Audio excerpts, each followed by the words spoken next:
সমগ্ৰ অসমৰ লগতে আমাৰ ডিব্ৰুগড় লোকসভা সমষ্টিৰ অন্তৰ্গত আমাৰ খোৱাং সমষ্টিটো নিৰ্বাচনী ইতিমধ্যে দামামা বাজিবলৈ আৰম্ভ কৰিছে। আমি যোৱা প্ৰায় এক মাহ ধৰি একেবাৰে নিৰন্তৰভাৱে যোৱা 15 তাৰিখে নিৰ্বাচন ঘোষণা হোৱাৰ পাছতেই আমি নিৰন্তৰভাৱে আমাৰ দলৰ কাৰ্যকৰ্তাসকলৰ লগত লৈ একেবাৰে নিম্নতম তৃণমূল পৰ্যায়ৰ কৰ্মীসকলৰ পৰা ৰাষ্ট্ৰীয় সভাপতিলৈকে নিৰন্তৰভাৱে আমি কাম কৰি গৈ আছোঁ। আমাৰ বেলেগ কোনো কথা নাই কোন বিৰোধী কোন সপক্ষে আছে। আমাৰ লক্ষ্য এটাই, সন্মুখত নিৰ্বাচন আছে, এই নিৰ্বাচনত বিজেপি প্ৰাৰ্থীগৰাকীক জয়যুক্ত কৰাব লাগে। আমি আজি শুনিবলৈ পাইছোঁ আমাৰ প্ৰায় ইয়াৰ পৰা 3 কিলোমিটাৰ দূৰত কংগ্ৰেছৰ এখন ৰাষ্ট্ৰীয় নেতৃত্বক লৈ সভা কৰিছে। তো আপোনালোকে যদি কেমেৰা ঘূৰাই চাই দেখিব যে তেওঁলোকৰ মানুহ বেছি নে আমাৰ বেছি। আমি মাত্ৰ 5খন পঞ্চায়তক লৈ, এই আমাৰ খোৱাং মণ্ডলৰ 5খন পঞ্চায়তক লৈ পেলাই আমি ইয়াত এখন সভা পাতিলোঁ।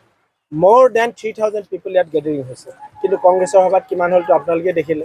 গতিকে এয়াই হৈছে আজি কংগ্ৰেছৰ অৱস্থা, য'ত জিতেন্দ্ৰ সিং আছে, য'ত কংগ্ৰেছৰ ৰাজ্যিক সভাপতিগৰাকী আছে, য'ত লুৰিণজ্যোতি গগৈ নিজে প্ৰাৰ্থী তেওঁ আছে, য'ত অখিল গগৈ আছে। ইমান বাগা বাগা নেতা তেওঁলোকে সজাই লোৱা বাগা বাগা নেতাবিলাক আজি আহিছে, কিন্তু ৰাইজে তেওঁলোকৰ কথা শুনিবলৈ মানুহ নাই। গতিকে এইটোৱে প্ৰমাণ কৰিছে যে তেওঁলোক ইতিমধ্যে গণবিচ্ছিন্ন হৈছে। গতিকে সন্মুখত যি নিৰ্বাচন আছে, আমি নিৰ্বাচনৰ প্ৰস্তুতি আমি তুংগত কৰি তুলিছোঁ।